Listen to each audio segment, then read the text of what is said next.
Okay, just straight back over your head and right at the target. All right, here we go. Look at that!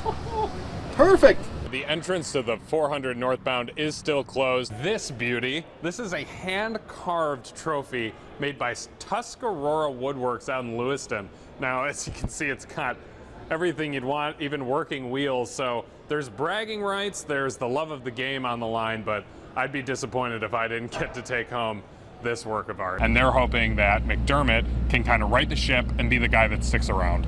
In certain cases, the faces of people caught on camera would have to be blurred or distorted. The sheep eventually emerged from the forest on one side of Tonawanda Creek Road. It then ran across the street, and you could hear the screeching of the brakes as cars tried not to hit it. He spoke very casually, very openly, joking about what he referred to as, old-time style jokes. This is a section of the Robert Moses Parkway that will be taken down in the next phase. Officials say removing this structure will open up the area's green space and make way for future development. City workers were out here all day, just walking around the casino property. I have on my orange tie and my green pants with my white shirt. I'm really starting to look like the flag of Ireland. At Paula's Donuts, where they don't usually have to use Jedi mind tricks to get people to come out. The museum is currently in the process of taking down the carousel piece by piece. John, what started off as a peaceful march and demonstration quickly turned into what protesters are calling an act of civil disobedience. And while woodwork isn't necessarily easy, volunteers here tell me they were just happy to get out of the office and to give something back to the community. Casey, we're used to seeing big names here at the First Niagara Center, but things get a little different when it comes to security with presidential candidates. It's not a sport for the faint of heart. Wheelchair lacrosse has come to Buffalo in a big way as Riverworks hosts the sports national championships. We have 7 teams from around the country here, as well as our Buffalo team, local team that we just started probably about a year ago. The Sled Hockey Foundation teamed with the Buffalo Bandits to form the area's squad. As far as a team sport, competitive sport, we really haven't had that opportunity here, and we really wanted to bring something else unique and different to Western New York for athletes to do during the summer. Adam Page, who won Olympic gold with the U.S. national sled hockey team, is suiting up and trading his sled for a chair. It's a lot rougher, I think, than sled hockey. I love being physical in hockey and as well as lacrosse, so the hand-eye coordination, kind of switching over from hockey to lacrosse, it's all awesome. And anyone can play this game. Adam Millar is one of Buffalo's able-bodied players. He says he's had a great time putting a new twist on his favorite sport. It's a good atmosphere. Everyone's so welcoming. They're just so friendly. We go out there and we just play our hardest. There may be some scrums and stuff, but then at the end of the game we can all just be friends. We can shake hands and just, it's a great time. The team assembled less than a year ago and now is competing for a national title on its home turf. Happy to bring it here for the awareness and give others the opportunity in Western New York to see that this is available to them. Hopefully the Buffalo team will show well and have a chance at the championship. So.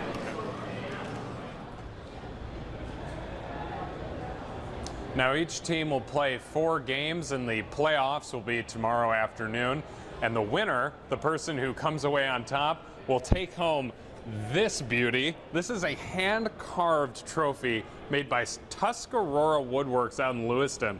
Now, as you can see, it's got everything you'd want, even working wheels. So there's bragging rights, there's the love of the game on the line, but I'd be disappointed if I didn't get to take home this work of art.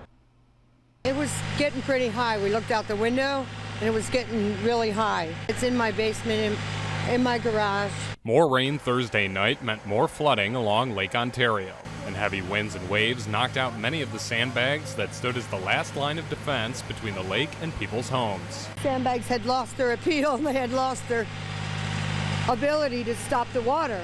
So all the water from here and all the water over there was coming in. The fire department was out here replacing all the sandbags, rebuilding the walls that got damaged from the heavy waves, and also putting up some new walls to try to protect the area and protect the residences from further flooding. Friday, work continued as crews laid more sandbags and worked to pump water out of backyards and basements. A lot of what you saw last night or early afternoon yesterday, you saw a lot of flooding, a lot of wave action, a lot of water into the streets and around residences.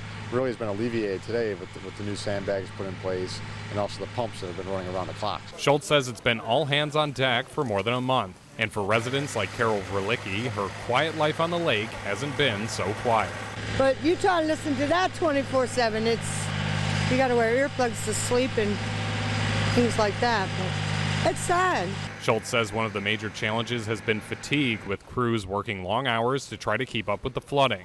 One solution has been to bring in reinforcements. Like last night, the fire chief worked to bring in 8 different departments to help and assist with them to do the operation, so that we have a great deal of manpower to work through it.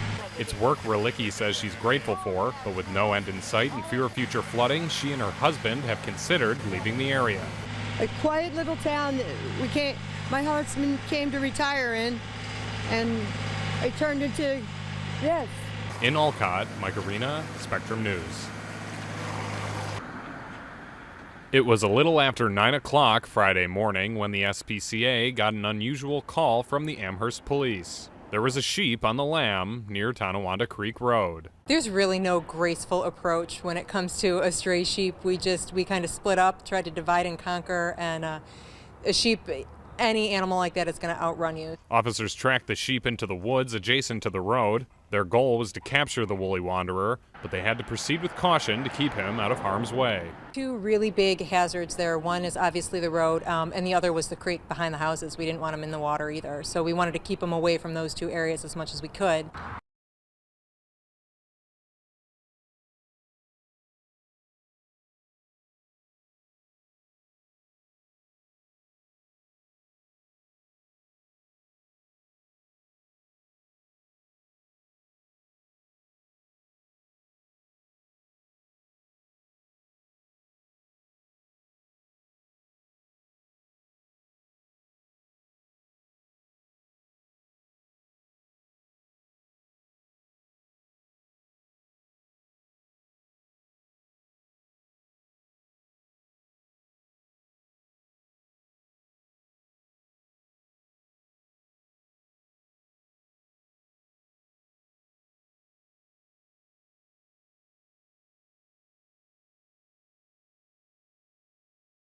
I have a passion for chocolate.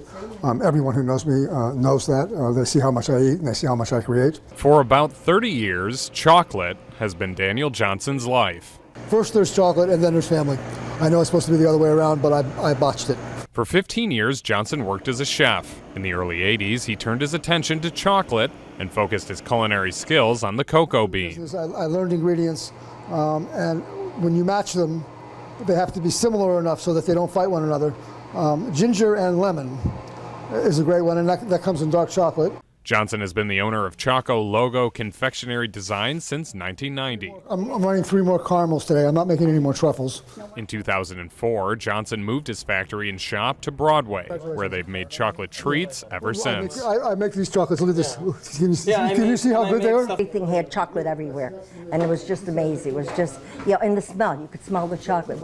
But Johnson says he's had enough of the grind of being owner, manager, and creator. It seems that small business in America is changing so fast. In order to keep up with it, you have to work at it 40 hours a week. And I would prefer to work 40 hours a week making chocolate. The shelves in the shop are close to bare, and Johnson doesn't plan to restock. He's put his recipes, assets, and store up for sale. My hope is that somebody with the same passion that I have takes it over, because there is a skill set to it, but beyond the technique, everything else is your imagination.